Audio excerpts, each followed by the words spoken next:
Jannah bil makara. Jannah, this hadith of Rasul alayhi salatu wasalam. Jannah is surrounded by everything we don't like. وَحُفَّتِ النَّارِ بِالشَّهَوَاتِ.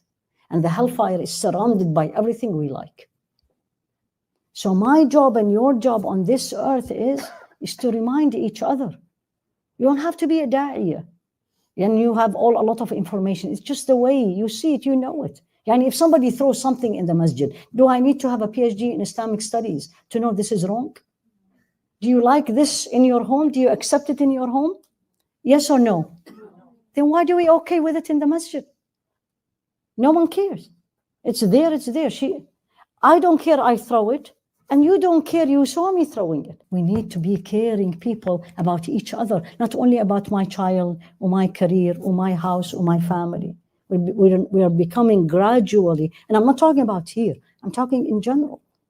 We're becoming an ummah of me, not an ummah of us. Us.